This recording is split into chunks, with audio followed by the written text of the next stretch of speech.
हरिओम। स्वागत है आप सभी का गीता ज्ञान में। हम अध्याय 17 पर हैं और जहां पर भगवान सात्विक, राजसिक और तामसिक गुणों की चर्चा कर रहे हैं और वो बता रहे हैं कि व्यक्ति के अंदर जब कोई एक गुण प्रबल होता है, तो गुण प्रबल जब होता है तो किस तरह से उसकी रुचि एकदम दिखने लगती है। तो आज अध्याय 17 का श्लोक है 7। भगवान कह रहे हैं कि भोजन भी सबको अपनी अपनी प्रकृति के अनुसार 3 प्रकार का प्रिय होता है। इसी प्रकार यज्ञ, तप और दान भी 3 प्रकार के होते हैं। उनके इस भेद को तो सुन। अब भगवान बात कर रहे हैं, सबसे पहले भोजन भी अपनी अपनी प्रकृति के अनुसार सबको प्रिय होता है। सबसे पहली बात भोजन से शुरू कर रहे हैं। जैसी हमारी अंदर की वृत्ति होती है, हमारा पूरा जीवन और जीवन की परिधि उसके आधार पर ही चलती है। एक है केंद्र जो मैं हूं, एक है परिधि जो बाहर है। जो अंदर है उसी का ही तो प्रकटीकरण बाहर होगा। जैसे किसी को क्रोध है अंदर, तो वो क्रोध से ही बोलेगा, क्रोध से ही उठेगा बैठेगा। किसी को प्रेम है अंदर, तो वो प्रेम से उठेगा बैठेगा। उसके अंदर का जो भाव होगा वैसा ही वो सब आचरण करना शुरू कर देगा। हमें आचरण को ठीक नहीं करना, बल्कि उसके अंदर की स्थिति को ठीक करना है। हम आचरण को ठीक करने में लग जाते हैं, हम बाहर की चीजों को ठीक करने में लग जाते हैं। तो जो सत्व, रज, तम, ये 3 गुण हैं, ये सभी के अंदर 3 गुण अपना प्रभाव दिखाते रहते हैं, होते रहते हैं। और कुछ व्यक्ति ऐसे होते हैं जिनके अंदर कोई एक गुण प्रबलता से खड़ा होता है, और वो एक गुण लंबे समय तक प्रबलता से ही बना रहता है, क्योंकि उस गुण को हमने सींचा है, पोसा है, पाला है। क्योंकि उस गुण की वृत्ति को, प्रवृत्ति को हमने बहुत ही ज्यादा ध्यान दिया है, उससे ऊपर उठने के कोई प्रयास नहीं किए। तो सबसे पहली बात हो रही है भोजन की। तो सात्विक व्यक्ति का भोजन, राजसिक व्यक्ति का भोजन और तामसिक व्यक्ति का भोजन अलग अलग होगा, एक जैसा हो नहीं सकता। भोजन के प्रति रुचि अलग होगी, भोजन कौन सा करना है वो अलग होगा, किस स्वाद का हो वो अलग होगा। यह सब कुछ भगवान कह रहे हैं 3 तरह का बट जाएगा। और आप व्यक्ति के भोजन की रुचि को देखकर उसकी स्थिति का पता लगा सकते हैं, उसके गुण का पता लगा सकते हैं कि कौन से गुण में व्यक्ति जी रहा है।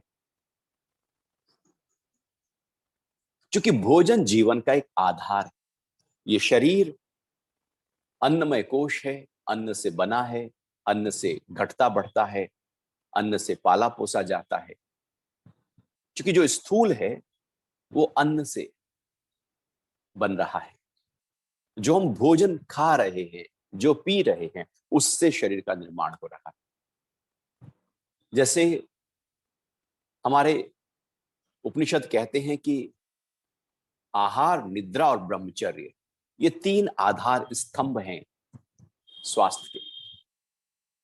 सबसे पहले वहां भी बात कर रहे हैं आहार की, क्योंकि आहार जरूरी है। जो भी जन्म लेता है वो कुछ खाता पीता है, और उसी के आधार पर उसके शरीर का निर्माण हो रहा है। और जैसा वो भोजन करता है वैसा ही शरीर का निर्माण होता है। और केवल शरीर का ही निर्माण नहीं होता, बल्कि मन का भी वैसा ही निर्माण होता है। केवल मन का ही नहीं, बल्कि बुद्धि का भी वैसा ही निर्माण होता है। या यूं कहें कि पूरे का पूरा व्यक्तित्व उस भोजन के आधार पर बन चुका होता है, खड़ा हो चुका होता है। हमारा भोजन क्या है? एक व्यक्ति को यदि देखना हो, समझना हो कि वो क्या है, तो उसके भोजन से काफी हद तक पता लगाया जा सकता है कि वो खाता क्या है। खाने से उसके शरीर के स्वास्थ्य का पता लग जाएगा, उसके मन के स्वास्थ्य का पता लग जाएगा, उसकी सारी रुचियों का पता लग जाएगा कि कहां कहां वो अपनी रुचि रखता है, दिखाता है। इसलिए भोजन को हमेशा से बहुत ही महत्व दिया गया है। वेदों में, उपनिषदों में, गीता में महात्मा बुद्ध सम्यक आहार की बात करते हैं, महावीर जी सम्यक आहार की बात करते हैं। क्योंकि आहार से पूरे शरीर का निर्माण तो हो ही रहा है। जैसा खाए अन्न वैसा हो जाए मन, जैसा पिए पानी वैसी बोले वाणी। तो अंदर हम क्या डाल रहे हैं सिस्टम में, वो बड़ा महत्वपूर्ण है। ये जो अंदर डाला है सिस्टम में, उसी के आधार पर वो प्रकट होगा, वो वो प्रफुल्लित होगा। तो 3 प्रकार का ही भोजन हो सकता है, क्योंकि 3 प्रकार की ही वृत्तियां हो सकती हैं, रासिक, तामसिक या सात्विक। अभी जो भोजन 3 प्रकार का है, मतलब भगवान ने सारे के सारे भोजन को, इतना भोजन है प्रकृति में, 3 भागों में बांट दिया। चौथा कोई भाग नहीं, 3 ही भाग।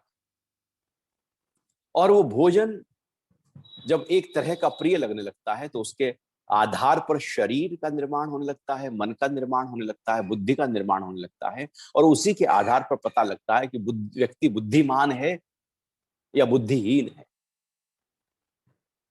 बुद्धि से भरा है, इसका मतलब है कि उसका भोजन बहुत अच्छा है। बुद्धिहीन है, इसका मतलब उसका भोजन बिल्कुल खराब है। हमें लगता है कि हम स्वाद के आधार पर भोजन कर लें, लेकिन वो तो केवल स्वाद का आधार हुआ। पूरे शरीर का, एक जीवन का, एक चरित्र का, एक आचरण का वो निर्माण कर रहा है भोजन, तो महत्वपूर्ण हो गया। भोजन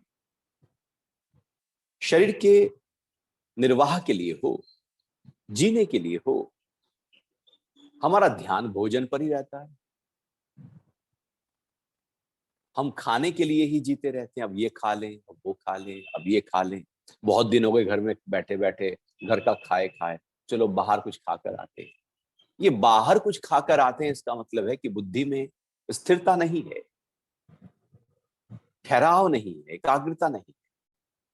भोजन की उस मुख्यता को उसने समझा ही नहीं, उसने जांचा ही नहीं, उसने प्रकृति को अभी समझा ही नहीं कि कैसे ये शरीर प्रकृति से बना है, और कैसे प्राकृतिक भोजन इस शरीर के निर्माण में सहायक होगा।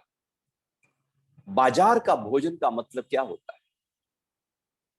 बाजार का भोजन है, बासी है, तीखा है, मिर्च मसाले हैं, कुछ कुछ कुछ किया गया है उसमें। यदि वो रुचिकर लगता है हमको, तो हमारी जो वृत्ति है वो सात्विक हो नहीं सकती। या तो तामसिक होगी, हम मांसाहार की तरफ जाएंगे, या राजसिक होगी, हम चटपटे की तरफ चले जाएंगे। और घर से बाहर निकलकर कोई भोजन यदि करता है, तो या तो वो मांस की तरफ जाएगा या चटपटे की तरफ जाएगा। वो सात्विक फूड, वो ऑर्गेनिक फूड, वो प्राकृतिक फूड, वो लौकी तोरी, वो दाल के लिए वो बाहर नहीं जाएगा, वो तो कहेगा घर में अच्छा है। सबसे ऊंचा भोजन जो है वो प्राकृतिक हो गया। तो भगवान धीरे धीरे आगे इसकी व्याख्या अभी कर रहे हैं, लेकिन भोजन हमें ध्यान देना होगा। भोजन यूं ही नहीं, बल्कि बहुत कुछ निर्माण कर रहा है। इसलिए ऋषियों ने भोजन पर बड़ी, सात्विक भोजन पर, आहार पर, आयुर्वेद आहार पर बहुत गहरा वर्णन करता है। क्योंकि जो हम खाते हैं उससे शरीर का निर्माण होता है, या यूं कहें कि भोजन ही हमारा इस शरीर के लिए चिकित्सा है। रोज चिकित्सा हम कर रहे हैं शरीर की खाकर। क्या खा रहे हैं? आयुर्वेद कहता है सही खाओगे तो शरीर स्वस्थ रहेगा, गलत खाओगे तो बीमार हो जाएगा। तो वहां पर बहुत ऋषियों ने उसका अनुसंधान किया भोजन का, बाहर के खाद्य पदार्थों का, कि उसमें कौन कौन से गुण विद्यमान, कौन से खाने से शरीर पर किस प्रकार का प्रभाव पड़ेगा, यदि कोई बीमारी हो गई है तो अब क्या भोजन करना है और क्या नहीं करना, क्या पथ्य है और क्या अपथ्य है। आयुर्वेद या प्राकृतिक चिकित्सा में सबसे पहले रोगी के भोजन को देखा जाता है, उसकी दिनचर्या में वो अंदर डाल क्या रहा है। एलोपैथी में तो इस पर ध्यान ही नहीं दिया जा रहा कि वो खा क्या रहा है। हो सकता है खाने से ही बीमारी का कारण पड़ा हो और वो खाता रहेगा, बीमारी खड़ी रहेगी।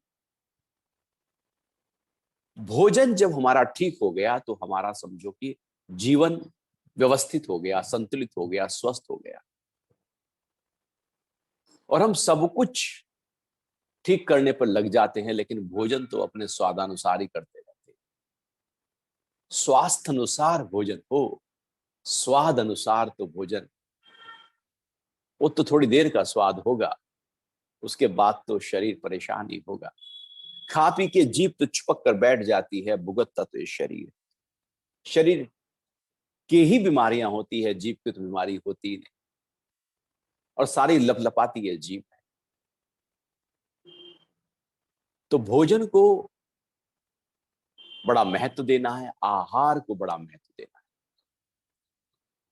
तो भगवान ने इसलिए अर्जुन को कहा कि देखो भैया अर्जुन, भोजन भी तीन तरह का होता है।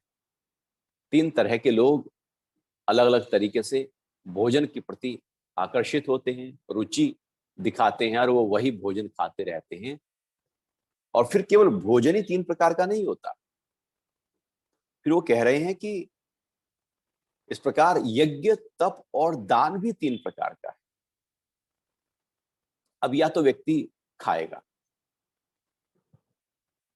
या वो यज्ञ करेगा, वो कर्म करेगा, वो कार्य करेगा,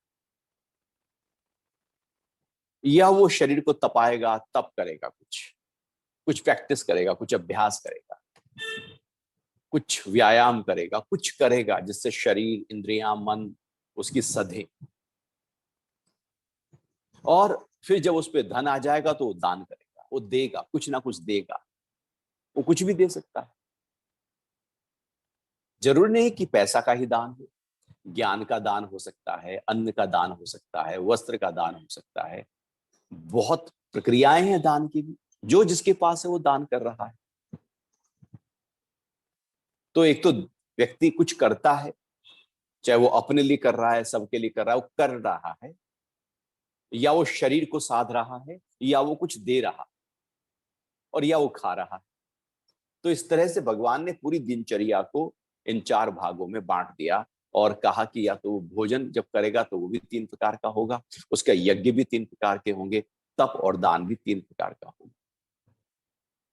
या यूं कहें कि व्यक्ति के अंदर की जो सात्विक, राजसिक और तामसिक प्रवृत्ति है, उसके आधार पर वो पूरे का पूरा जीवन वैसा ही जीना शुरू कर देगा, उसका सब कुछ वैसा होगा।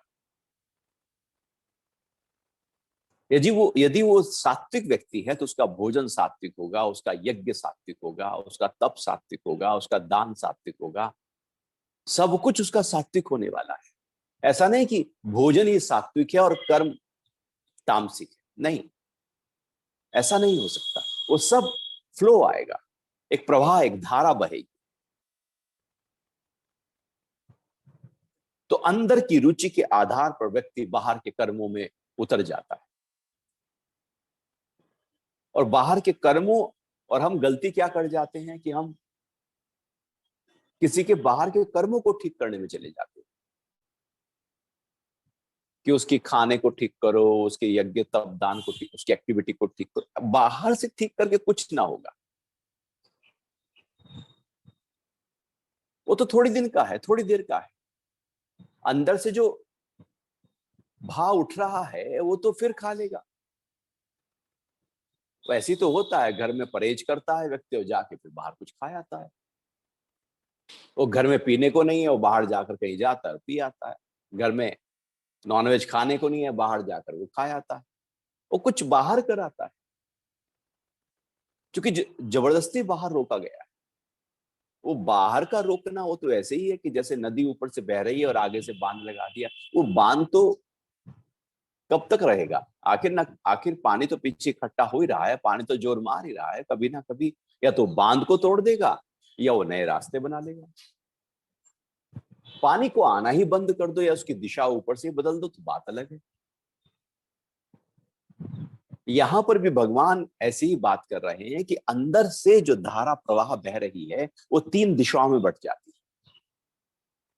तीन दिशाओं में हमारी एनर्जी का प्रवाह होता है, या तो सत्व की तरफ होता है, या रज की तरफ होता है, या तम की तरफ होता है। चौथा कोई प्रवाह नहीं है व्यक्ति का। तो जब अंदर से जो गुण उठा, उभरा, बढ़ा, प्रबल हुआ, अब सब कुछ उसका वैसा ही होने वाला है। तो क्या करना है कि अंदर से उस गुण को हमें बेहतर से बेहतर करते जाना होगा। लेकिन यहां पर भगवान एक समझाने की बात कर रहे हैं कि देखो भैया अर्जुन, तू समझ जाना कि क्या कोई व्यक्ति क्या कर रहा है, तप कौन सा कर रहा है, दान कौन सा दे रहा है, यज्ञ कौन सा कर रहा है, खाना कौन सा खा रहा है, तो तू समझ जाना कि ये इस प्रकृति का है, इस प्रवृत्ति का है। तो आहार, यज्ञ, तप और दान तीन प्रकार के होते हैं, और ये व्यक्तियों को अपनी अपनी रुचि के अनुसार, उसके गुण के अनुसार प्रिय लगने लगते हैं। तो आगे अब भगवान ने जब ये यज्ञ, तप, दान और आहार की बात की, तो अगले श्लोक में, श्लोक है 8 चैप्टर 17, तो भगवान कह रहे हैं कि आयु, बुद्धि, बल, आरोग्य, सुख और प्रीति को बढ़ाने वाले, रसयुक्त, चिकने, स्थिर रहने वाले और स्वभाव से ही हृदय को रुचिकर आहार सात्विक पुरुषों को प्रिय होते हैं। कौन है सात्विक? उसका भोजन को देखो, पता लग जाएगा सात्विक है या किसी और गुण के साथ बह रहा है। वो कहे मैं सात्विक हूं, लेकिन उसका भोजन बता रहा है कि वो सात्विक है या नहीं है, उसकी रुचि बता रही है कि वो सात्विक है या नहीं। जो सात्विक व्यक्ति है वो भोजन इस तरह से करेगा कि भोजन उसकी यात्रा में रुकावट बनकर खड़ा ना हो जाए, या यूं कहें कि शरीर में कोई उपद्रव ना आ जाए, शरीर संभला रहे, शरीर पर ध्यान ना जाए। जैसे दिन भर यदि शरीर पर बिल्कुल भी ध्यान नहीं जा रहा है तो समझो कि शरीर स्वस्थ है। ध्यान गया गर्दन पे तो इसका मतलब ध्यान इसलिए गया गर्दन पे, गर्दन में दर्द है। घुटने पे गया घुटने में दर्द है, कमर पे गया कमर में दर्द है, दांत पे गया दांत पे दर्द है। और ध्यान यदि दांत पे गया ही नहीं तो इसका मतलब दांत ठीक है। वो पेट में गया, जलन सी हो रही तो इसका मतलब कुछ गड़बड़ है। ध्यान शरीर पर यदि चला गया तो वहीं पर कुछ उपद्रव है, और वो उपद्रव का कारण मेरा भोजन। सात्विक व्यक्ति इस तरह से भोजन करता है कि वो अपने शरीर की बीमारियां बढ़ने नहीं देता, शरीर को स्वास्थ्य दे देता है, जिससे शरीर उसकी यात्रा में, उसकी दिनचर्या में, उसके जीवन में रुकावट बनकर खड़ा ना हो। क्योंकि यदि शरीर ही बीमार हो गया तो सब छूटेगा, बड़ी से बड़ी चीज छूटेगी, अच्छे से अच्छी जो कल महत्वपूर्ण कह रहे थे कि इसके बिना कैसे होगा, जो कह रहे थे कि बिना ऑफिस जाए, बिना काम पे जाए, बिना दुकान खोले कैसे चलेगा, वो एक दिन भी दुकान की छुट्टी नहीं करते, शादी भी हो तब भी 2 घंटे को खोल आते। लेकिन जब शरीर बीमार होता है और लगता है कि कहीं चला ना जाए, शरीर छूट ना जाए, तो सब छूट जाती है चीजें बाहर। महत्वपूर्ण शरीर है जो होशियार व्यक्ति समझ सकते। स्वस्थ शरीर एक ताज के समान है जिसको एक बीमार व्यक्ति ही समझ सकता है। सात्विक व्यक्ति इस तरह से भोजन करते हैं कि शरीर स्वस्थ रहे। तो भोजन कौन सा होगा, क्या होगा, किस तरह का होगा? कि शरीर उनकी धार्मिक यात्रा में, उनकी कर्म की यात्रा में, उनकी अध्यात्म की यात्रा में उनकी जीवन की यात्रा में किसी भी प्रकार से उपद्रव के रूप में खड़ा ना हो जाए कि उनकी यात्रा छूटने लगे। तो क्या है वो भोजन? तो भगवान कह रहे हैं कि जो सात्विक भोजन है ना, वो बल, बुद्धि, आयु, आरोग्य, सुख और प्रीति को बढ़ाने वाला।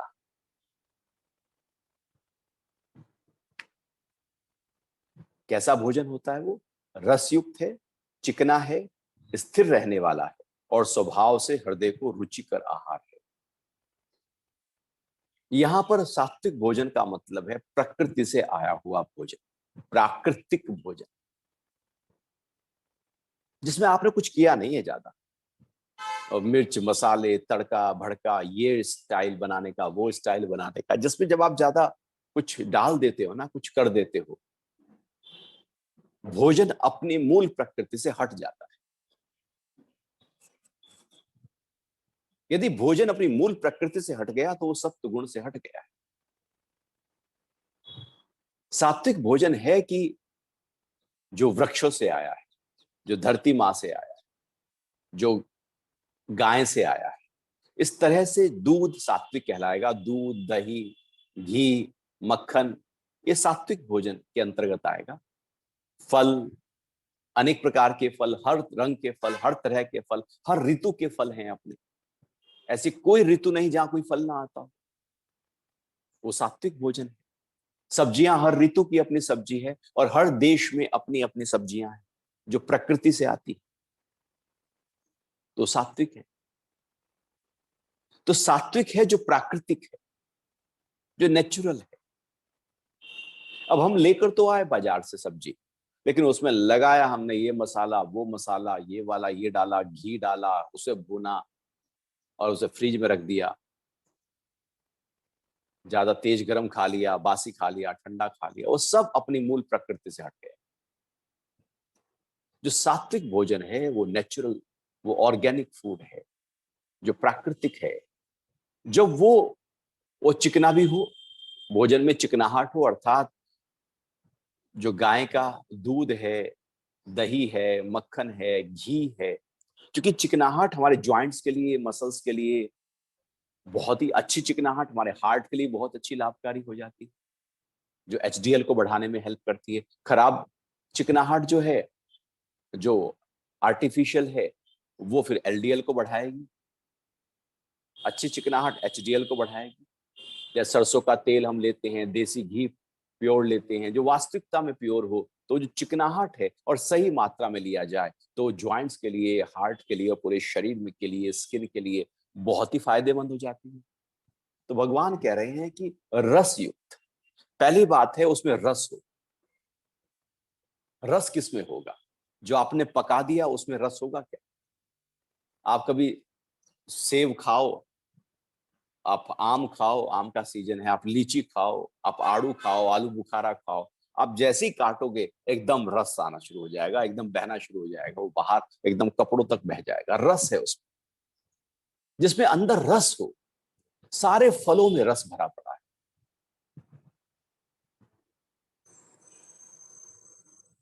तो भोजन सात्विक है जो रस युक्त है, और दूसरा है जो चिकना है। जो सात्विक है वो रस युक्त है, और जो गाय से आया है, दूध गव्य है, वो फिर चिकना है। और फिर कह रहे हैं स्थिर रहने वाला, ऐसा भोजन जो शरीर में लंबे समय तक रहे, अर्थात उसका प्रभाव लंबे समय तक रहे। जैसे प्रोटीन है, दालें हैं, वो दालें, प्रोटीन लंबे समय तक अंदर रहता है। वो भोजन जो धरती से आ रहा है वो शरीर में लंबे समय तक अंदर रहता है। जैसे जो रस युक्त है वो लंबे समय तक नहीं रहेगा, वो एकदम डाइजेस्ट हो जाएगा, इजी टू डाइजेस्ट, फिर भूख लगाएगा। तो धरती से आया भोजन, पेड़ों से आया भोजन और गाय से आया भोजन, तो इन तीनों की बात भगवान यहां पर कर रहे हैं कि वो सात्विक भोजन होगा। अब इसमें भी अब हमें देखना होगा कि किसी को गाय का दूध सूट नहीं करता, तो वो अलग बात है, वो शरीर की प्रकृति के अनुसार है। किसी को कोई दाल सूट नहीं करती, कोई सब्जी सूट नहीं करता, कोई फल सूट नहीं करता तो कोई बात नहीं, फिर दूसरा फल है। केला सूट नहीं करेगा, आम सूट करेगा, आम सूट नहीं करेगा तो लीची सूट करेगी, लीची सूट करेगा तो संतरा सूट करेगा। कुछ ना कुछ तो आपके शरीर की प्रकृति को सूट कर ही जाएगा। इसलिए तो इतना भोजन जो हमारे लिए उपयोगी है, बस वो आप उसका चयन कर लो। क्योंकि व्यक्ति से बड़ा कोई डॉक्टर नहीं, हम अपने डॉक्टर खुद बन सकते हैं, हमसे बड़ा कोई डॉक्टर हो नहीं सकता। क्योंकि हमें पता है कि क्या खाने से सिस्टम किस तरह से कार्य करता है, और ये बारीक नजर हमारी होनी चाहिए। हमारी नजर ही नहीं होती, हम तो खाए चले जाते हैं, कुछ भी खा लेते हैं, और फिर सुबह को पेट गड़बड़ होता है, एसिडिटी होती है, गैस बनती है, कब्ज रहता है, पेट ढीला रहता है, और सोच ही नहीं पाते कि भोजन से ऐसा हो रहा था, जबकि भोजन ही देन था उसकी। तो भोजन को बहुत ही बारीकी से जब हम ध्यान पूर्वक करते हैं कि कौन सा भोजन मेरे सिस्टम को लाभ पहुंचा रहा है और बारीकी से लाभ पहुंचा रहा है, तो समझो कि वो सात्विक हो गया। क्योंकि उसमें रस है, चिकना है और स्थिर रहने वाला। और दूसरा वो रुचिकर है। अब जबरदस्ती खिलाए जा रहे हैं दाल खिचड़ी, भाई खा तू, अब वो खा नहीं रहा है, वो कह रहा नहीं है हटाओ। ऐसे तो होते हैं, बच्चों को आप खिलाओ और दाल चावल खिचड़ी, वो कह रहे पिज्जा खाएंगे, बर्गर बहुत अच्छा है, ऑर्डर कर लेते हैं, रुचि नहीं दिखा रहे उसमें। अंदर से रुचि होनी चाहिए उस सात्विक फूड में, तो जो रुचे वो पचे। अभी यदि रुचि नहीं है तो फिर तो शरीर पर लगने वाला नहीं है। लेकिन यदि सात्विक वृत्ति है अंदर से, तो सात्विक फूड रुचिकर हो जाएगा। और तामसिक वृत्ति है तो सात्विक फूड अरुचिकर हो जाएगा। रासिक वृत्ति है तो सात्विक फूड अरुचिकर हो जाएगा। वो कहेगा मिर्च मसाला चाहिए, वो कहेगा ये तो देखो भैया, ये फल फूल मुझे नहीं चाहिए, एक घास फूस ले आते हो सामने, ये नहीं चाहिए मुझको, क्योंकि उसकी रुचि ही नहीं है। और जिसकी रुचि है सत्व गुण के आधार पर, वो कहेगा यही तो भोजन चाहिए, यही तो खाना है। तो हमारी रुचि क्या है? वो व्यक्ति गया था ना होटल में, तो बोलता है बताओ क्या है। तो वेटर बोलता है अरे बाबूजी, यहाँ का जो खाना है बहुत ही अच्छा है, आप एक बार खा के देखो, आपको लगेगा बिल्कुल घर जैसा खाना है, जैसा घर में मिलता है ऐसा ही खाना है। ये खड़े हो गए साहब और चलने लगे। वेटर ने पूछ लिया बाबूजी क्या बात, कहने लगे घर का खाना छोड़ के तो यहाँ आया, तू कह रहा घर जैसा खाना है।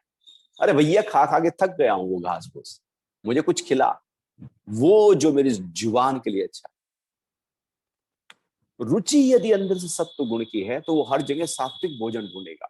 वो कहीं घर से बाहर भी होगा तो भी उसी भोजन की तलाश होगी। चलो कुछ नहीं मिल रहा है तो हम फ्रूट्स खाकर आज काम चलाते हैं, आज दही मट्ठा छाछ लेकर काम चलाते हैं। कुछ इस तरह से वो अपने आप को डिजाइन करेगा, उसकी रुचि ही नहीं जाएगी। और जो ऐसा भोजन है ना, वो क्या करेगा फायदा? सबसे पहला फायदा करेगा वो आयु को बढ़ा देगा। भगवान कह रहे हैं आयु, क्योंकि आयु कब कम होती है? जब शरीर बीमार होता है। और शरीर कब बीमार होता है? जब भोजन गड़बड़ होता है। हम ऐसे ही कुछ करते रहते हैं, एसिडिटी हो रही है, हम खा रहे हैं अरहर की दाल, हम पिए जा रहे हैं चाय, हम तीखे मसाले, गरम मसाले, मिर्च सब खाए जा रहे हैं। वो कफ बढ़ा है, वो बुखार हो रहा है, और हम ठंडी चीजें खाए जा रहे हैं। हम ठंडे फल खाए जा रहे हैं, ठंडा जूस पिए जा रहे हैं, ठंडा सलाद खाए जा रहे हैं, वो सब कुछ ठंडा खाए जा रहे हैं जिससे कफ और बढ़ जाए। पता ही नहीं है, केवल पता है धन कैसे कमाएं, बाकी तो शरीर का बिल्कुल भी हमें पता नहीं। तो उनकी फिर आयु कम हो जाएगी, बीमार पड़ जाएंगे, बीमार तो पड़ेंगे ही। अब किसी को डायबिटीज है और वो खाए जा रहा है मीठा, खाए जा रहा है मीठा। किसी को हार्ट डिजीज है, वो खाए जा रहा है कोलेस्ट्रॉल को बढ़ाने के लिए चिकनाहट, तो प्रॉब्लम तो बढ़ेगी ना। तो आयु कैसे बढ़ेगी? आयु तो तब बढ़े जब शरीर पूरी तरह से नपा तुला व्यवस्थित रूप से चला हो, शरीर में कोई उपद्रव ना हो, हल्का भोजन किया हो, जिससे ऊर्जा, सारी शरीर की ऊर्जा पेट की तरफ ना जाए।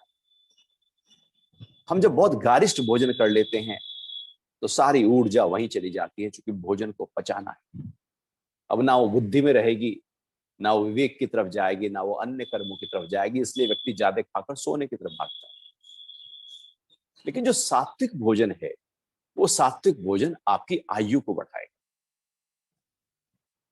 क्योंकि वो रुचिकर है, क्योंकि वो प्राकृतिक है। शरीर भी प्रकृति से बना है, भोजन भी सीधा प्रकृति से आया है। तो प्रकृति से प्रकृति मिल गई, शरीर बना है प्रकृति से और भोजन है अप्राकृतिक, तो वो तो मिसमैच हो गया, विरोध हो गया। और ये विरोध ही उपद्रव है, रोग है। और ये विरोध के कारण से ही जल्दी बीमारियां खड़ी हो जाती हैं, और जब ज्यादा बीमारियां खड़ी हो जाती हैं तो शरीर की उम्र कम हो जाएगी। तो पहली बात है, सात्विक भोजन आयु को बढ़ाएगा। इसलिए जो भी ज्यादा जीना चाहते हैं, स्वस्थ रहकर जीना चाहते हैं, वो अपने भोजन को ध्यान दे, भोजन को सात्विकता दे, सत्व गुण वाला भोजन, सात्विक भोजन हमारी दिनचर्या में हो। दूसरी बात कह रहे हैं कि बुद्धि, जो सात्विक रस युक्त और चिकने भोजन करते हैं, उनकी बुद्धि भी बहुत सूक्ष्म होती है। यदि किसी की बुद्धि बहुत अच्छी है तो आप उसके भोजन को देखना, उसके भोजन में कुछ अच्छापन, उसका भोजन बहुत शुद्ध है, शाकाहार, क्योंकि बुद्धि बहुत ही सूक्ष्म स्तर पर आ गई। और यदि बुद्धिहीन है, बिखरी बुद्धि है, संशय से भरी बुद्धि है, निर्णय नहीं ले पाता, समस्याओं में घिरा है, समाधान ढूंढ ही नहीं पाता, जो समाधान ही ढूंढ नहीं पा रहा है, इसका मतलब उसका भोजन ठीक नहीं, बुद्धि में वो एनर्जी, ऊर्जा पहुंची नहीं है, मस्तिष्क की तरफ वो ऊर्जा जा ही नहीं रही है, क्योंकि उसके भोजन, गलत भोजन के कारण से ऊर्जा तो शरीर में कहीं अटक गई, वो तो उसको पचाने में ही लग गई, उपद्रवों को संभालने में ही लग गई। बुद्धि तक कैसे पहुंचे, मस्तिष्क तक कैसे पहुंचे? ऊर्जा ऊर्ध गति तो तब करे जब शरीर में जो एनर्जी है वो आबाद रूप से बह जाए, बिना किसी रुकावट के बह जाए। तो ऐसे व्यक्ति जो सात्विक भोजन करते हैं, उनकी बुद्धि बहुत अच्छी होती है, कुशल बुद्धि के व्यक्तित्व होते हैं, उनके अंदर समाधान करने की क्षमता बहुत ज्यादा बेहतर होती है, वो जिद में नहीं होते, वो बुद्धि किसी ख्यालों में अटकी नहीं होती। और यदि कुछ ऐसा हो रहा है तो समझो कि उन दिनों हमारा भोजन कुछ गड़बड़ा गया है। तो बुद्धि, और हर व्यक्ति आप देखो ना, जीवन में सफल कौन है? जिसकी बुद्धि सूक्ष्म सूक्ष्म और अति सूक्ष्म हो गई है, वही सफल है, क्योंकि उसे पता है कैसे बात करनी है, कैसे उठना है, बैठना है, कैसे धन कमाना है, कैसे सब घर गृहस्थी, समाज, परिवार, संबंध कैसे चलाने, एक बौद्धिक स्तर का अच्छी तरह से जो व्यक्ति है वो तो सब देख पाएगा ना, अच्छी तरह समझ पाएगा, तो सही प्रकार से जीवन जिएगा। और फिर कह रहे हैं बल, शरीर का बल, शारीरिक बल, मानसिक बल, भावनात्मक बल, आध्यात्मिक बल, वो जो बल है वो शाकाहार में भरा पड़ा। ऐसा थोड़ी है कि मांसाहार करने वाले बलशाली होते हैं, ठीक है, यदि वो बलशाली है तो शरीर के स्तर पर होंगे, मन के स्तर पर कमजोर होंगे, मन के स्तर पर हिंसा होगी। आप कभी देख लेना, जो शरीर को फुलाकर बैठे होते हैं वो अहिंसक नहीं होते, उनके चेहरे पर तो लड़ाई होती है, उनके चेहरे पर क्रोध होता है, वो मार देना चाहते हैं, वो अपने को कुछ कर लेना चाहते हैं, क्योंकि उनका शारीरिक बल जो है वो शरीर के स्तर पर आकर अटक गया है, क्योंकि उनका भोजन सात्विक भोजन ना होने के कारण से, रासिक या तामसिक भोजन से जो बल आया है वो बल कहीं ना कहीं उपद्रव के रूप में प्रकट होगा। सात्विक व्यक्ति का भोजन से जो बल आता है वो सकारात्मक कार्यों के लिए लगता है, दूसरों की भलाई के लिए लगता है, लेकिन रासिक और तामसिक रूप से जो बल आता है वो विध्वंस के लिए लगता है। इसलिए वो, आप देखो कभी जिम में जाकर बहुत लोग पहलवानी करके शरीर को तो बहुत मजबूत कर लेते हैं, लेकिन बुद्धि उनकी कमजोर हो, बुद्धि से कमजोर हो जाते हैं, क्योंकि सारी ऊर्जा केवल स्थूल शरीर पर चली गई। भगवान पहले बुद्धि की बात कर रहे हैं, बाद में बल की बात कर रहे हैं। पहले बुद्धि मजबूत हो, शरीर का बल तो बाद में। अब शरीर पर ही ध्यान दे दिया, और कुछ लोग होते हैं वो शरीर पर ध्यान दिए रहते हैं, शरीर पर ध्यान दे रहते हैं, बुद्धि उनकी पैदल हो जाती है। शरीर से बलिष्ठ लोग, मजबूत लोग, जिन्होंने केवल सुबह से लेकर रात तक, सुबह भी जिम, शाम को भी जिम, बुद्धि में प्रीति नहीं होती, सब बिखरापन हो जाता है। तो यहां पर जिस बल की बात कर रहे हैं वो शारीरिक बल है, मानसिक बल है, भावनात्मक बल है, आध्यात्मिक बल है, आत्मिक बल है। हर स्तर का बल प्राप्त होने लगता है, जितना चाहिए। अब हमें कौन सा 4 लोगों को मारना, वो तो बाउंसर को मारना है, पटकना है उठा उठा के, तो इसलिए उनको अपने आप भारी करना होगा। तो सात्विक व्यक्ति कोई बाउंसर का काम थोड़ी करेगा, वो सात्विक व्यक्ति कोई पहलवानी थोड़ी करेगा, वो सात्विक व्यक्ति किसी को मारेगा थोड़ी। उसको चाहिए बल अपने शरीर के स्वास्थ्य के लिए, उतना बल चाहिए जितना वो, उसकी ऊर्जा संतुलित होकर बहे। और फिर कह रहे हैं कि आरोग्य, जो सात्विक भोजन है ये आरोग्य बढ़ाएगा, निरोगता बढ़ाएगा, लगातार व्यक्ति बीमार नहीं होगा, जल्दी से बीमार ही नहीं होगा, क्योंकि भोजन संभाल लिया। जो बीमार होता रहता है उसका भोजन गड़बड़। भोजन एक कला है, एक आर्ट है, जिससे जीवन चलता है, रोज करना है, दिन में 3 बार खाना है। उसी के ही विज्ञान को हम समझ नहीं पाते।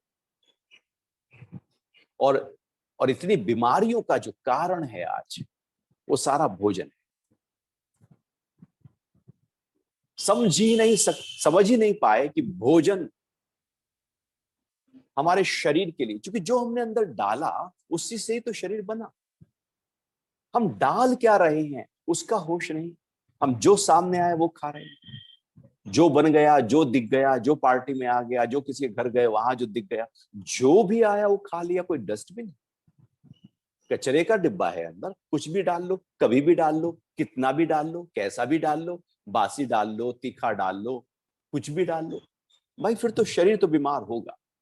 फिर ऐसे लोग पनप नहीं पाते शरीर के स्तर पर, वो स्वस्थ और ऊर्जा से भरे हुए नहीं होते, उनकी बुद्धि सूक्ष्म स्तर पर काम नहीं करती, वो प्रीतिकर लोग नहीं होते, वो बीमार होते। शरीर को निरोगी करना है तो भोजन को ध्यान दो। और प्राकृतिक चिकित्सा इसी पे टिकी है, यहीं से तो आई। वेद कह रहे हैं, उपनिषद कह रहे हैं भोजन पर ध्यान दो, गीता भगवान कह रहे हैं भोजन पर ध्यान दो। हम स्वाद भी ध्यान दिए जा रहे। अभी तो खा लोगे, लेकिन कुछ समय बाद उसका रिजल्ट जब बॉडी पर आने शुरू हो जाएंगे तो फिर पछतावा होगा। हम आज जल्दी बूढ़े हो जाते हैं, दिखने लगते हैं, शरीर क्षीण हो जाता है, कमजोर होने लगता है, क्योंकि हमारा भोजन ठीक नहीं। सब कुछ भोजन में समाया हुआ है, आरोग्यता भोजन में समाई है। भगवान कह रहे हैं निरोग रहना है। कितनी बड़ी बात हो गई। बीमारियों से शरीर को बचाना हो तो भोजन को ध्यान दो और भोजन को सात्विकता प्रदान कर दो, शरीर स्वस्थ हो जाएगा। क्योंकि वो सात्विक भोजन इस शरीर की औषधि बन गया, रोज का बन गया। और जो उपद्रव शरीर में एजिंग के कारण से जो ऑर्गन्स कमजोर हो रहे थे, रोज आपने सात्विक भोजन के आधार पर, नेचुरल फूड के आधार पर, ये जो नेचुरल बॉडी है जो 5 तत्वों से बनी है, 5 तत्वों को इसमें शामिल करते हुए इनके स्वास्थ्य को आपने बल दे दिया। तो निरोग रहना है तो सात्विक भोजन करना पड़ेगा। और फिर भगवान 2 बातें और कह रहे हैं, सुख और प्रीति को बढ़ाने वाला। अब सबको सुख चाहिए। देखो कमाल की बात है, सबको स्वास्थ्य चाहिए, सुख चाहिए और प्रीति चाहिए, प्रेम चाहिए, खुशी चाहिए, प्रसन्नता चाहिए, मृदुलता चाहिए। तीनों मिलेंगे सात्विक भोजन से। तो आरोग्यता की तो बात हुई। अब भगवान दूसरी बात कह रहे हैं कि भैया सुख यदि जीवन में चाहे, हम सब चाहते सुख हैं, लेकिन सारे काम करते हैं दुख के। हम वो करेंगे, वो खाएंगे, वो बोलेंगे, वो दिनचर्या को अपनाएंगे जिससे आए दुख, लेकिन चाह रहे हैं सुख। अब फिर कहते हैं सुख नहीं आता जीवन में, कैसे आए? भोजन ही गड़बड़ा गया। अब भोजन गड़बड़ा गया तो फिर तो बीमारी होगी, तो बीमारी होगी तो दुख आएगा। दुख क्या है? जो इंद्रियों को अच्छा ना लगे वही तो दुख है, जो मन को अच्छा ना लगे वही तो दुख है। तो दुख आएगा। सुख चाहिए, क्योंकि सुख कैसे आएगा? जब बॉडी लाइट है, आपका मन लाइट है, आपकी निर्णय शक्ति बहुत अच्छी है, आपका विवेक जगा हुआ है, तो सुख है। और सुख क्या होता है? सब सहज हो रहा है। अब शरीर बीमार है, मन भी बीमार है, ये नींद नहीं आती, ये डिप्रेशन, वो डिप्रेशन, ये तनाव लिए बैठे हैं, पेट गड़बड़ा गया, पेट बाहर निकल गया, कद्दू सा पेट हो गया, कमर मोटी हो गई, तो फिर तो हमारा मन बार बार वहीं जाएगा ना, तो दुख आएंगे। तो सुख चाहिए तो सात्विक भोजन। और फिर कह रहे हैं प्रीति को बढ़ा, और प्रीति चाहिए। हमारा प्रेम कहीं खो गया। जो सात्विक व्यक्ति होता है और सात्विक भोजन करता है, आप उसके पास बैठ के देखो, उसकी भाषा में मृदुलता होगी, भाषा बहुत मीठी होगी, अच्छी तरह से बात करेगा, प्रेम झलकाएगा, वो हृदय से बात करेगा, उसका भावनाएं शुद्ध होने लगेगी। आहार शुद्ध हुआ तो फिर विचार शुद्ध हुए, विचार शुद्ध हुआ तो फिर भाव शुद्ध हुए, भाव शुद्ध हुआ तो फिर धीरे धीरे धीरे धीरे सब कुछ शुद्ध होता चला। शरीर शुद्धि हो गई, चूंकि सात्विक भोजन है, भाव शुद्धि हो गई, तो भगवान कह रहे हैं प्रीति, प्रीति मतलब भाव शुद्ध हो गए। आज सब कुछ तो ठीक है, हमारे भाव ही शुद्ध नहीं। अंदर से किसी को देखकर वो हम ऐसे नहीं देखते उसको जैसे परमात्मा सामने खड़े हो। जैसे फूल को देखकर, हम फूल को देख के भी नहीं मुस्कुराते, प्रकृति को देखकर भी नहीं मुस्कुराते, हमारे अंदर बहुत कलुषितता है, बहुत कालापन है, क्योंकि हमारा भोजन सब गड़बड़ाया हुआ। भाव शुद्ध होने चाहिए, विचार शुद्ध होने चाहिए, शरीर शुद्ध होना चाहिए, शुद्धि का हर स्तर होना चाहिए, वो सात्विक भोजन से होगा। तब फिर प्रीति बढ़ेगी, फिर मुस्कुराहट आएगी, लाइटनेस आएगी, जीवन को अच्छी तरह से जिएंगे।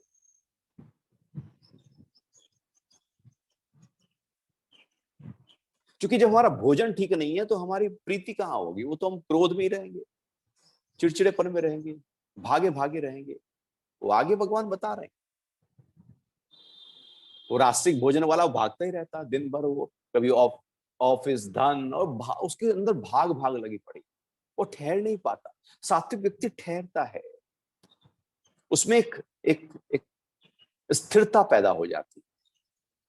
इसलिए ध्यान करना हो, प्रार्थना करना हो, पूजा पाठ सत्संग के लिए बैठना हो, स्वाध्याय करना हो, तो शरीर की स्थिरता चाहिए, इंद्रियों की स्थिरता चाहिए, मन की स्थिरता चाहिए, और वो मिलेगी भोजन से। भोजन में ही उपद्रव है तो फिर तो शरीर भी उपद्रव में आएगा, मन भी हिलेगा, और फिर कहते ध्यान नहीं होता। क्या हमने भोजन को देखा? भोजन क्या है? हम किए जा रहे हैं मांसाहार, फिर कहते ध्यान नहीं होता। कैसे हो जाएगा? हम किए जा रहे हैं गारिष्ठ भोजन, फिर कहते ध्यान नहीं होता। तामसिक भोजन किए जा रहे हैं, ध्यान नहीं होता, तो नींद ही आएगी ना बैठकर, हम सो ही जाएंगे ना। हम अक्सर सो ही जाया करते हैं ध्यान में, क्योंकि हमारा भोजन उस स्थिति का नहीं है जो हमें ध्यान के लिए एक भूमिका तैयार करा। तो भगवान कह रहे हैं कि प्रीति को बढ़ाने वाला। तो पूरा श्लोक है आयु, बुद्धि, बल, आरोग्य, सुख और प्रीति को बढ़ाने वाले, रसयुक्त, चिकने, स्थिर रहने वाले और स्वभाव से ही हृदय को रुचिकर आहार सात्विक पुरुषों को प्रिय होते। तो आज ये सात्विक भोजन की बात हुई, आगे फिर तामसिक रास्ते की बात करेंगे भगवान। तो ये एक संकल्प हो हमारा, एक दृढ़ता हो कि मुझे अपने दिनचर्या में सात्विक भोजन की मात्रा को बढ़ाना है। कभी कभी के लिए ठीक है, आपने खा लिया चटपटा, ठीक है, लेकिन रुचि नहीं है, आपने कभी खा लिया तो ठीक है, तो रूटीन में तो आप वही सात्विक भोजन कर रहे हैं। तो हमारी कोशिश हो कि भोजन पर ध्यान दें, उससे क्या होगा? शरीर स्वस्थ होगा, मन स्वस्थ होगा, और हमारी जीवन की यात्रा बहुत ही सही प्रकार से आगे की ओर बढ़ती चली जाएगी। तो अब समय है कुछ योग के अभ्यासों को अपना लेने का। बहुत देर हो गई बैठे बैठे, एक बार खड़े हो जाते हैं, खोल लें अपने पैरों को और खड़े हो जाइए। पैरों को थोड़ा सा खोल लीजिएगा, कंधों को हिला लीजिएगा, पूरा ऊपर नीचे आगे पीछे पूरा घुमाते जाए, खोल लें। हाँ, अच्छा, मुस्कुराते हुए रहना, फिर ऐसे बदल कर भी। हाथ कंधों के ऊपर रख लो और कोहनियों को पूरा आगे पीछे नीचे आगे ऊपर पूरा अपनी कोहनियों को भी घुमाकर, फिर बदल कर भी घुमा लीजिएगा।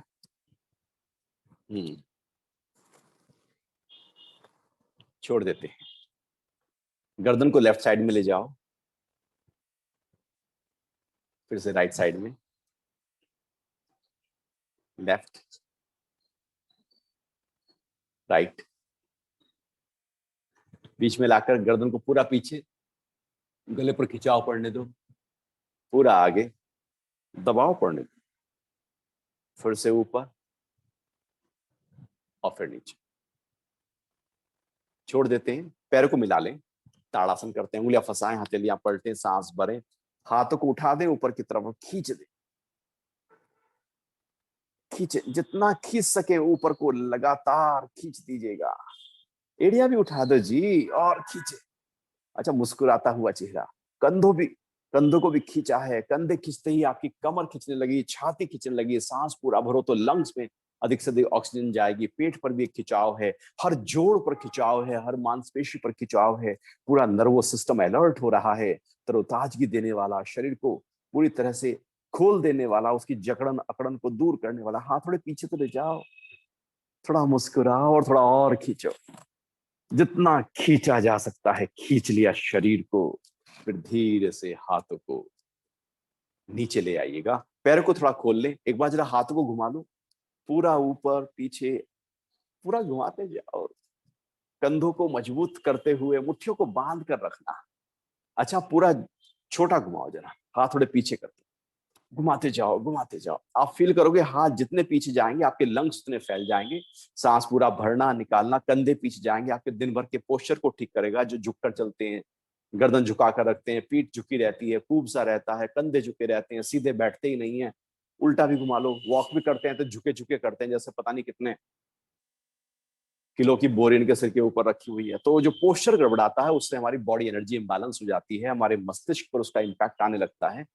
छोड़ देते हैं, और ये हल्के फुल्के अभ्यास हमारी पूरी बॉडी को, उसके मसल्स को, उसकी पूरी अलाइनमेंट को ठीक करते हैं और एनर्जी फ्लो को ऊपर की तरफ ऊर्ध्व गति देते हैं। चलो बैठ जाएंगे आराम से। मुस्कुराता हुआ चेहरा जैसे आपका दिन भर रहता है, मुस्कुराहट को पकड़ लेना। आप, आपकी, भगवान कह रहे ना, प्रीति को बढ़ाने वाला। मुस्कुराहट कम नहीं होनी चाहिए जीवन में, कोई खर्चा भी नहीं। फिर क्यों हम मुस्कुराते हैं, क्यों मायूस से बैठे रहते हैं, क्यों परेशान से रहते हैं, क्यों मन को ले जाते हैं पास्ट में और फ्यूचर में, क्यों दौड़ाते रहते हैं पास्ट के दुखों में और फ्यूचर की आकांक्षाओं में, इच्छाओं में और लोभ में और डर में। अभी में वो मुस्कुराहट अभी में लेकर आती है, मायूसी इधर या उधर, इस कल में या उस कल में लेकर जाती है। योग कहता है अभी में आओ, वर्तमान में आओ, और वर्तमान में कोई दुख नहीं। अभी हम बैठे हैं, क्या दुख है जीवन में, कुछ भी नहीं। मन चला गया पास्ट के दुख में, अभी हम दुखी हो जाएंगे। बैठे बैठे व्यक्ति रो सकता है जीवन में सब ठीक होते हुए भी, क्योंकि उसका मन यदि अभी में टिक गया, उसने अपने मन को नियंत्रित कर लिया और वर्तमान में आ गया, तो समझो कि योग सिद्ध हो गया, मुस्कुराहट आ गई। कुछ प्राणायाम का अभ्यास करते हैं, सीधे बैठे हैं, कमर सीधी, गर्दन सीधी, आंखें बंद कर लें। सबसे पहले लंबा गहरा सांस भरेंगे और निकालेंगे, एक डीप ब्रीदिंग, दीर्घ श्वसन करते हैं। सांस पूरा भरते जाना, भरते जाना, भरते जाना, और फिर पूरा सांस निकालना।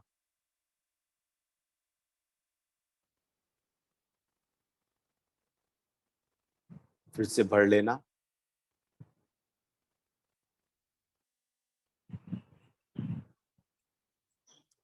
और निकाल देना, रिदम में, टुकड़ों में नहीं, एक लयबद्ध तरीके से, जैसे तेल की धार होती है बिना टुकड़ों के, एक सधी हुई बंधी हुई, उसी तरह से श्वास भी बहे, कॉन्शियसली ब्रीदिंग हो। ध्यान सांसों पर टिका रहे, पूरा श्वास भर रहे हैं और पूरा श्वास निकाल रहे हैं।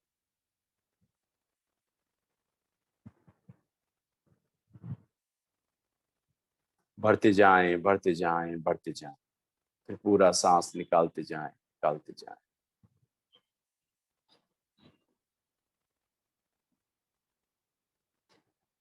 सांसों को थोड़ा समझें, जानें।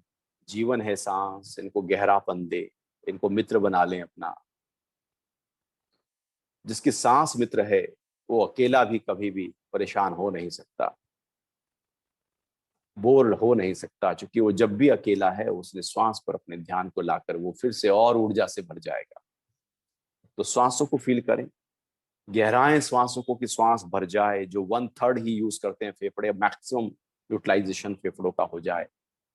बढ़ते जाएं, बढ़ते जाएं, सांस भी, छाती भी फूल जाए, पेट भी फूल जाए, पूरी तरह से शरीर प्राणों से भर जाए। ये भाव और ये अनुभव करें और फिर निकालना शुरू करें। तो धीरे धीरे लंबा पूरा श्वास बाहर निकालें, जिससे पेट पूरी तरह से अंदर की ओर जाए। ये लंबा और गहरा, ये दीर्घ श्वसन, श्वास लेने और निकालने की क्रिया हमारे पूरे श्वसन तंत्र को ताकत देगी, बल देगी, मस्तिष्क को, हृदय को, पूरे शरीर के समस्त अंगों को। जहां पर भी जो प्राण कमजोर हो रहा है, पांचों प्राण में, पांचों उप प्राणों में जो भी प्राण कमजोर हो रहा है, उन प्राणों में प्राण फूंक देगी यह दीर्घ श्वसन की क्रिया, जो दिन भर आपको जब भी याद आए कर लिया करो।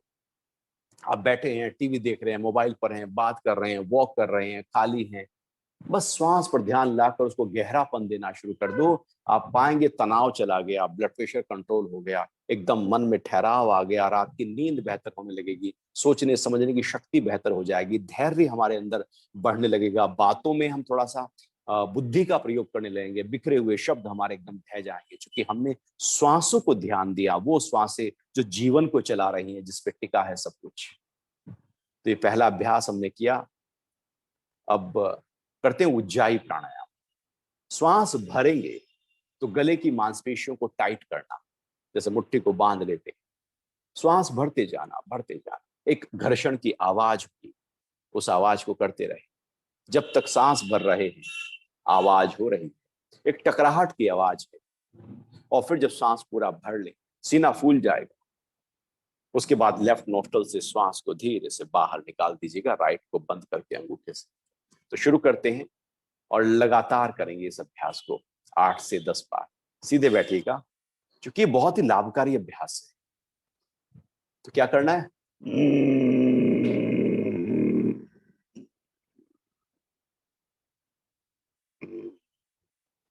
पूरा खींचा श्वास और लेफ्ट से निकाल दो। ये घर्षण पूरे फेफड़ों को बल दे देगा, दोनों फेफड़े स्वस्थ हो जाएंगे।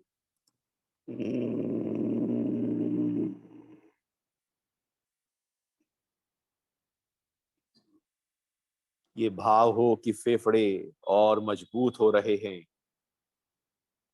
उनकी कमजोरी दूर हो रही है।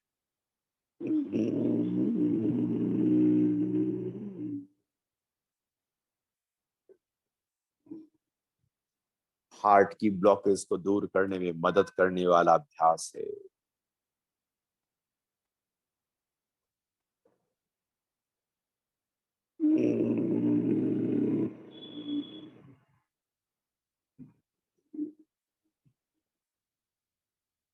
खर्राटों की समस्या से छुटकारा दिलाता है। धीरे धीरे लेफ्ट से निकालना हर बार।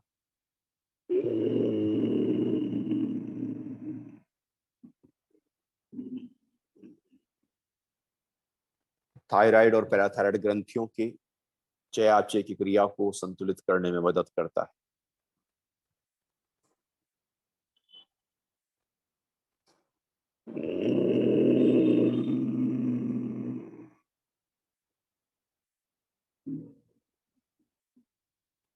वाणी में मधुरता देने वाला।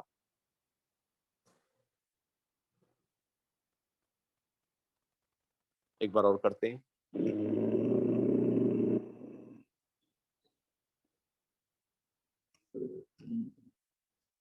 हार्ट से जो ब्रेन को ब्लड सप्लाई होती है कैरोटिड सिनस के माध्यम से, उसमें रुकावट, उसमें ब्लॉकेज को दूर करने में मदद करता है।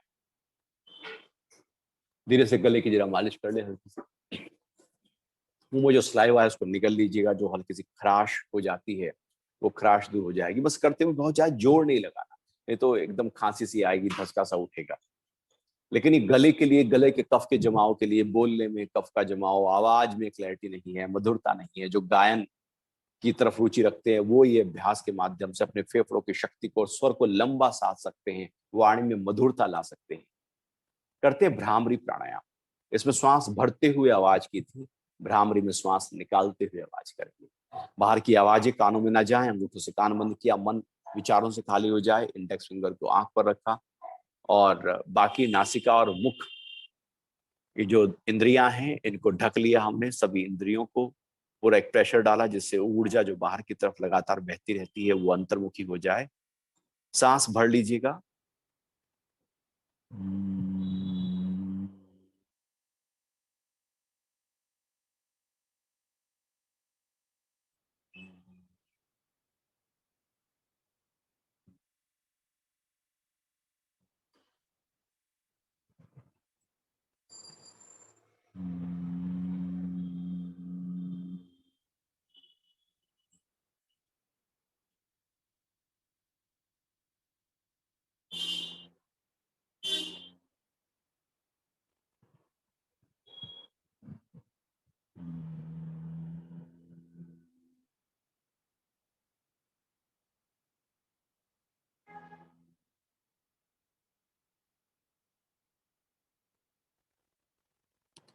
आवाज को मधुर से मधुर बनाते जाएं, मन को शांत करने वाला अभ्यास है।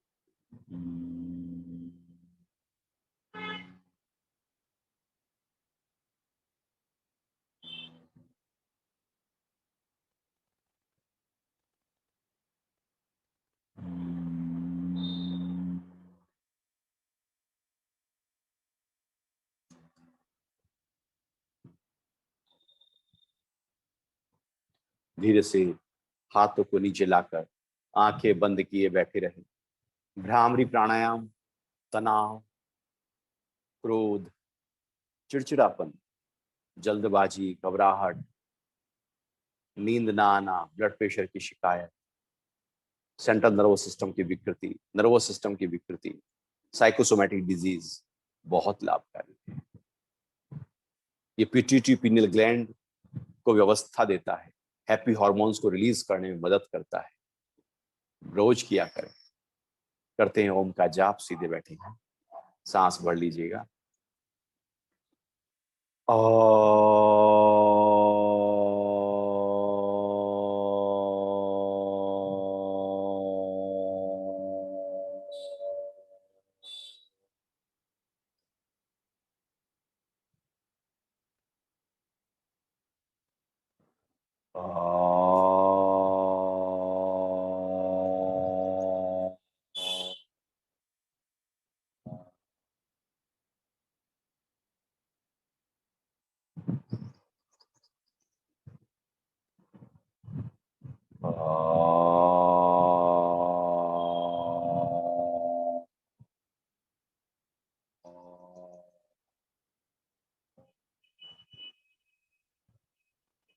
ओम शांति ही, शांति ही, शांति ही।